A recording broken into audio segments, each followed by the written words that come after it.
The hospital doors closed behind me. I walked down the steps more slowly than usual, one hand resting near my abdomen without even thinking about it. The worst of the pain was gone, but whenever I walked too quickly or turned my body, a dull ache was still there, reminding me that I hadn't fully recovered yet. My wife drove while I sat beside her and looked out the window. Cars lined up at the intersection. Shops were open, and a delivery driver stopped in front of a house before riding off again. My phone vibrated a few times in my pocket. I took it out, saw some unanswered work messages and a few familiar notifications, then turned off the screen. When we pulled up in front of the house, the kids ran out and asked if I was still in pain. I rubbed their heads, told them I was feeling much better, and sat down in a nearby chair. My laptop was still where I'd left it, along with a few things on the table from before the night I had to go to the hospital. All I had to do was open it, answer the messages waiting for me, and start working. Life could almost continue from exactly where it had been interrupted. I looked at the laptop for a while, then turned to my wife and mentioned my friend's small house in the mountains. The call didn't take long. I asked if I could stay there for a while. He just asked when I was coming and told me the key was still in the usual place. I packed a few sets of clothes, some books, and the things I needed. The laptop went into the bag too. I stood in front of the guitar for a moment, then decided to bring it with me. My wife looked at everything I'd packed and asked how long I planned to stay. I said maybe a week, maybe 2. She didn't ask anything else. She only reminded me to call right away if the ping came back. The rows of houses gradually thinned out beyond the window. The wide road narrowed and began winding along the hillsides. The endless signs and storefronts disappeared, replaced by stretches of trees, houses spaced far apart, and sections of road where mine was the only car passing through. My phone still lit up from time to time on the seat beside me. Sometimes I picked it up and replied to a message. Sometimes I simply let the screen light up and go dark again. After one of the bends, the small house appeared among the trees. I opened the gate and carried my bags inside one by one.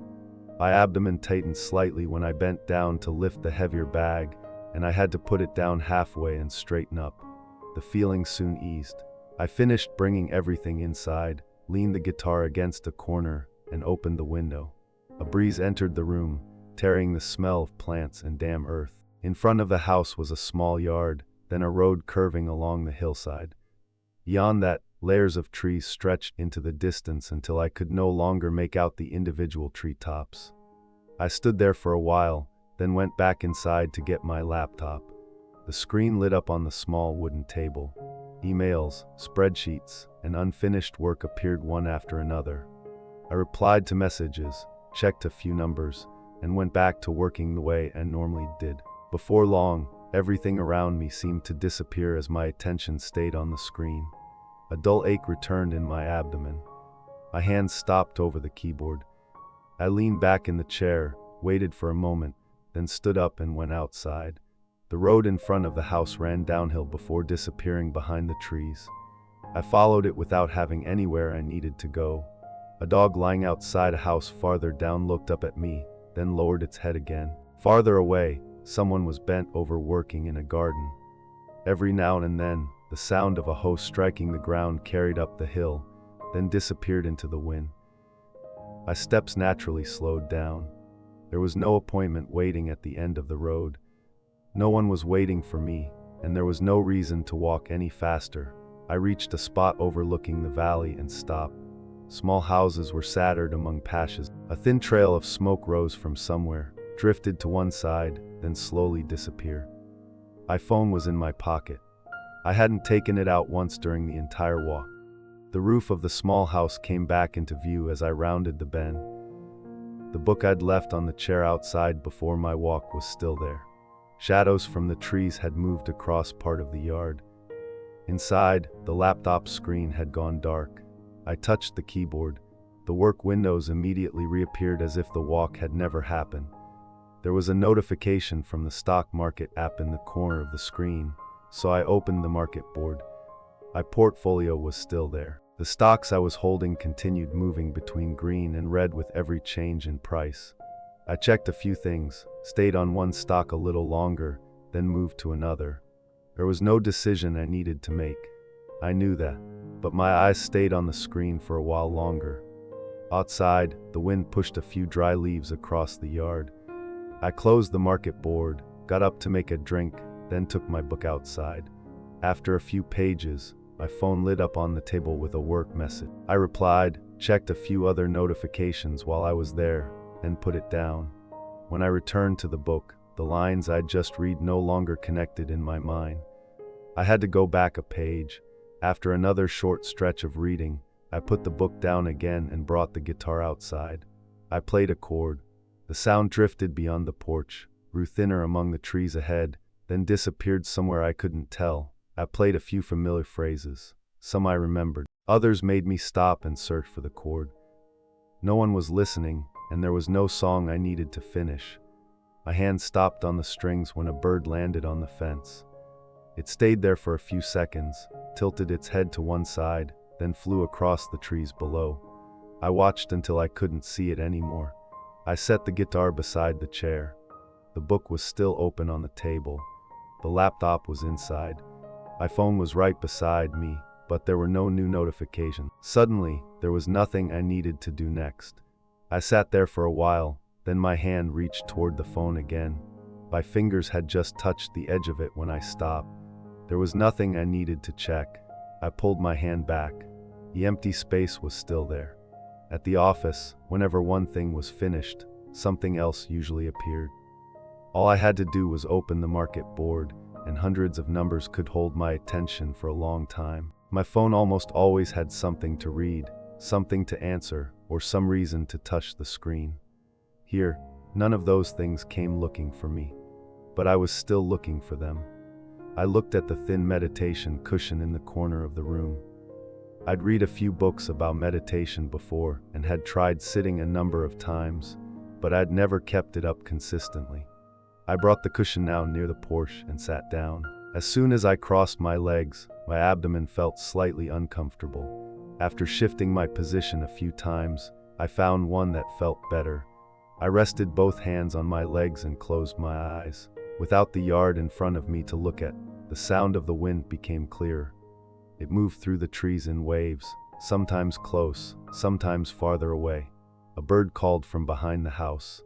Farther down the mountain, I could hear the faint sound of an engine from the road. It gradually grew quieter and disappeared. I breathed in, and my abdomen tightened slightly. A little pain was still there. I didn't know what I was supposed to do with it, so I just sat still. Another breath came and went, then another. The email from earlier suddenly appeared in my mind. I remembered a reply I hadn't finished, then the spreadsheet still open on my laptop. A stock entered my thoughts, bringing with it the price I'd just seen. What if the price changed in the next session? Then, from somewhere else, I remembered something I'd promised my wife. I didn't know when the sound of the wind had disappeared. By the time I noticed, I was still sitting on the cushion, but my thoughts had already gone through the office, the market board, and all the way back home. I opened my eyes. The yard was still there, but the shadows from the trees had moved farther across the ground. The book was on the table, a few pages lifting and falling in the wind. I watched them for a while, then closed my eyes again. The wind returned. So did the birds. The slight tightness in my abdomen was still there. I tried to stay with what was already here before another thought appeared. This time, it was the kids. I remembered them running out to meet me when I came home from the hospital. Then I remembered an evening when I was sitting in front of my laptop while they played nearby. One memory led to another, then another. By the time I heard the bird again, I realized I'd left the yard one more time. I didn't open my eyes. A little later, work came back, and something someone had said a long time ago. None of it was particularly important. Even a very small thought was enough to pull my attention somewhere else. Sometimes I could hear the wind. Sometimes I completely forgot it was there. At times I could clearly feel the slight pain still in my abdomen. A few seconds later, I would already be somewhere else inside another story in my mind. I noticed, then I forgot again, and it kept happening. Outside, it was quiet enough to hear the leaves brushing against one another. Yet all I had to do was close my eyes, and somehow the whole city could still appear here. Work didn't need the laptop to come back. The market board didn't need the phone to appear. Things from home didn't need anyone to remind me of them. I opened my eyes. The laptop was still inside the room behind me. The phone was still on the table. Neither one was calling me. I'd come a long way from the city, but somehow, the things I'd left there hadn't needed a car to follow me all the way here. I sat a little longer. This time, I didn't try to hold on to the sound of the wind. I didn't know how to stop the thoughts from appearing either. Whenever I remembered that I was sitting here, I could hear a few sounds, feel my breath, or notice the slight tightness still in my abdomen. Before long, another thought would pull me away again. Between those moments, there were sometimes a few seconds when nothing needed to be solved. The wind still moved. A leaf fell into the yard. My breath continued to come and go. I opened my eyes. A patch of sunlight that had been near the doorstep earlier had moved across to the other side of the yard. I slowly stretched out my legs. My abdomen still felt slightly uncomfortable, but the pain hadn't become any worse. I left the cushion on the porch and went back inside. The laptop was still waiting on the table. I opened it. The work from earlier was still there, along with a few new emails. I replied to them, made some changes to a document, checked a few numbers, then moved on to something else. No one was making me work any longer. But every time I finished one thing, I opened another. By the time I looked up, I had to turn on the light in the room. The laptop screen went dark. In the window in front of me, I could see my reflection mixed with the trees that had already disappeared into the darkness. I ate a simple meal, washed the bowl, and left it upside down beside the sink. Then I took the guitar back outside. I could no longer make out the road in front of the house. Only a few distant lights were scattered across the mountainside. I played more slowly than before. A familiar phrase sounded out and disappeared into the darkness. At one point, my hand stopped for quite a while before continuing. No one was waiting for me to finish the song, so I didn't try to remember the rest. My phone lit up. I looked at it but didn't pick it up. The screen went dark on its own. A little later, I looked at it again. There wasn't a new notification. My hand had simply become so used to finding something to fill every empty moment. I put the guitar down and leaned back in the chair. The pain in my abdomen was still very mild. If I wasn't paying attention, I could almost forget it was there. But whenever I turned too quickly, I felt it again. I remembered the late meals. The nights when I stayed in front of a screen longer than I'd planned. All the times I'd told myself I'd rest after finishing one more thing, only to find another thing waiting after that. The book I wanted to read could wait until the weekend. I could start exercising when work became less busy. An evening with my family could wait until I'd finished dealing with work. There was always a reason, and behind every one of those reasons was some stretch of time I believed was still waiting for me somewhere. I looked at the book on the table. I still hadn't finished it. The guitar rested across my lap. The laptop was closed, and the phone was silent beside me. None of those things could decide how I spent a day on their own. But how much of myself I gave to each of them still came down to the way I reached for them, stayed with them, and allowed them to pull me along. The wind grew a little stronger, moving through the trees in the darkness ahead. I picked up the guitar again. My fingers found the part of the song I'd been playing earlier. One chord rang out, then another. I didn't look at my phone. I didn't think about how many more minutes I should stay awake. I just played. Sometimes I stopped because I'd forgotten what came next. Sometimes I let a note ring a little longer than usual. And sometimes I didn't play anything at all, my hand resting on the strings while I looked into the darkness ahead. I didn't need to finish the song. I didn't need to make this evening into anything special. It was simply here. One final note rang out beneath the porch and slowly faded. I stayed where I was, listening until I could no longer tell it apart from the wind. The phone lay silent beside me. The book was still unfinished.